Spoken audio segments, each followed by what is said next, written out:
नमस्कार, मैं हूं आचार्य राजेंद्र तिवारी और आप देख रहे हैं संस्कारशाला। ज्येष्ठ का पुनीत पावन महीना प्रारंभ हो चुका है।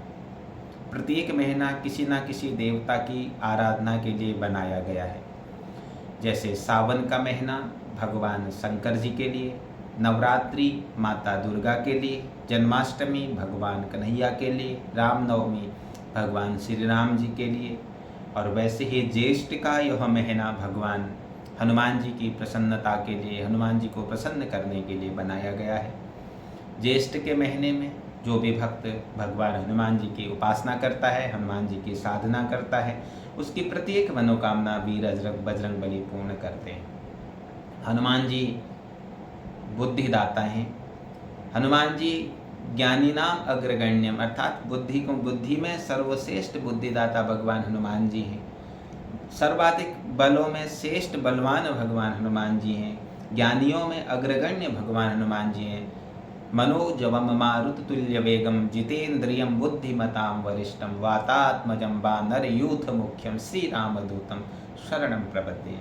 अर्थात भगवान हनुमान जी बल देने वाले हैं, भगवान हनुमान जी विद्या देने वाले हैं, भगवान हनुमान जी अष्ट सिद्धियां हमें देने वाले हैं। तो ऐसे भगवान हनुमान जी की उपासना इस ज्येष्ठ के महीने में जो भक्त करता है, भगवान उसकी प्रत्येक मनोकामना पूर्ण करते हैं। जो लोग भगवान हनुमान जी के परम भक्त हैं, जो लोग भगवान हनुमान जी के उपासक हैं, उनके लिए यह महीना बहुत ही विशेषकारी महीना कहलाता है।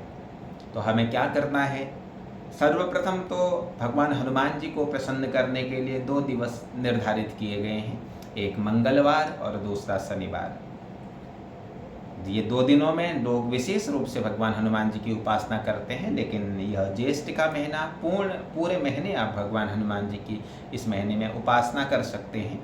तो हमें क्या करना है? जो लोग भगवान हनुमान जी के परम भक्त हैं, विशेष रूप से अगर मंगलवार के दिन अगर लिया जाए तो मंगलवार के दिन प्रातःकाल हमने सूर्योदय से पहले जागृत हो जाना है। जागृत होकर के हमने स्नान करना है और स्नान करके हमने शरीर में लाल रंग के वस्त्र धारण कर लेने हैं।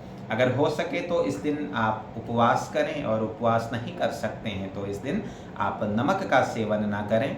एक बात याद रखें, ज्येष्ठ के महीने के जितने भी मंगलवार होते हैं, इन ज्येष्ठ के महीने के मंगलवार के दिन नमक का सेवन नहीं करना चाहिए। आप मीठा भोजन कर सकते हैं। तो मंगलवार के दिन प्रातःकाल स्नान आदि करके शरीर में लाल रंग के वस्त्र पहन करके इस दिन या तो आप उपवास करें, और उपवास नहीं कर सकते हैं तो नमक का सेवन ना करें। और जब भी आपके पास समय हो, प्रातःकाल, मध्याह्न काल, सायंकाल, तो आप इस दिन भी हनुमान जी की विशेष उपासना कर सकते हैं। अगर हनुमान जी की कोई विग्रह आपके पास है, कोई प्रतिमा आपके पास है, तो पहले तो आप इस हनुमान जी की इस विग्रह को आप स्नान कराएं। और अगर विग्रह नहीं है हनुमान जी का, अगर कोई तस्वीर आपके पास है, तो ऐसी तस्वीर आप हनुमान जी की अपने घर में स्थापित करें जिसमें हनुमान जी शांत मुद्रा में बैठे हों। एक बात याद रखें, घर में जो भी प्रतिमाएं होती हैं, घर में जो भी तस्वीर होती हैं, वह शांत मुद्रा की होनी चाहिए। हनुमान जी की ऐसी मुद्रा वाली तस्वीर ना हो जिसमें हनुमान जी पहाड़ उठा रहे हों या सीना फाड़ रहे हों।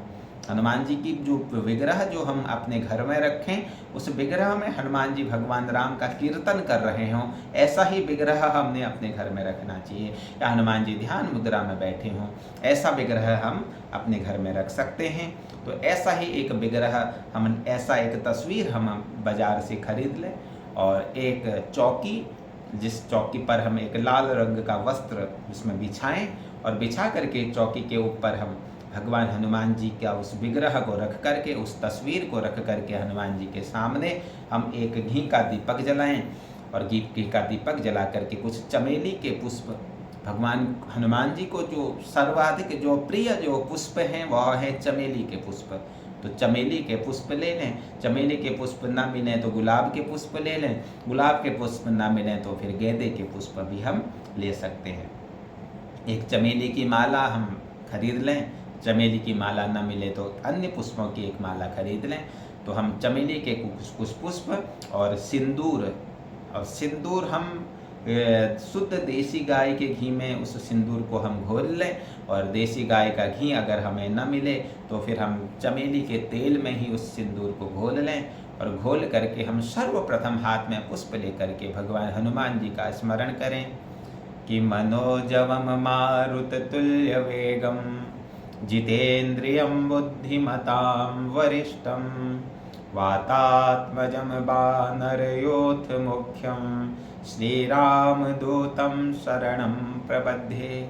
ऐसा स्मरण करते हुए हम दीपक जलाएं। दीपक जला करके भगवान हनुमान जी का स्मरण करें, और स्मरण करके हनुमान जी को पुष्प आदि अर्पण करें, और भगवान के मस्तिष्क पर प्रथम तिलक भगवान के मस्तिष्क पर लगाएं, दूसरा तिलक भगवान के दोनों वक्षस्थलों पर लगाएं, तीसरा तिलक भगवान के चरणों में लगाएं। 3 जगह हमने भगवान को तिलक लगाना है। प्रथम तिलक भगवान के मस्तिष्क पर, दूसरा तिलक भगवान के दोनों वक्षस्थलों पर, दोनों वक्षस्थ इधर भगवान के वक्षस्थलों पर या स्कंद पर कहीं भी आप लगा सकते हैं, और तीसरा तिलक भगवान के चरणों में लगाएं, और फिर भगवान को हम बूंदी के लड्डुओं का भोग लगाएं, और हो सके तो सुंदरकांड का पाठ करें। सुंदरकांड का पाठ न कर सकें तो हनुमान चालीसा का आप पाठ करें। हनुमान चालीसा के पाठ करने के बाद आप भगवान हनुमान जी की आरती करें, और आरती करने के पश्चात जब आप भगवान हनुमान जी की पूजा करके उठते हैं तो भगवान के चरणों में जो तिलक आपने लगाया है उस तिलक को आप अपने मस्तिष्क पर लगा लें। इससे आपको एक अलौकिक शक्ति प्राप्त होगी। आपके समस्त जो भी कार्य बिगड़ रहे हैं वह कार्य आपके पूर्ण होंगे। हनुमान जी के चरणों का वह सिंदूर आप अपने मस्तिष्क पर लगाएं, और उस प्रसाद को आप समस्त पारिवारिक जनों को बांट दें। ऐसा आप प्रत्येक मंगलवार को करें। अगर आपके पास इतना समय ना हो, क्योंकि आज के समय में लोगों के पास समय भी नहीं रहता है, तो ऐसे में लोग क्या करें, मंगलवार के दिन प्रातःकाल जरा जल्दी उठ करके स्नान कर लें, और स्नान करने के पश्चात शरीर में लाल वस्त्र धारण करें। याद रखें, इस दौरान शरीर में कृष्ण वस्त्र धारण ना करें, इस दौरान शरीर में नीले वस्त्र धारण ना करें, इस दौरान शरीर में काले वस्त्र धारण ना करें, नीले वस्त्र धारण ना करें, भूरे वस्त्र धारण ना करें। अन्य कलर के वस्त्र आप धारण कर सकते हैं, और लाल वस्त्र धारण करके आप केवल 8 बार ओम हंग हनुमताये नमः इस मंत्र का आप जप कर लें, और भगवान हनुमान जी को नमन कर लें। इससे भी आपके समस्त कार्य पूर्ण होंगे। जय माता दी।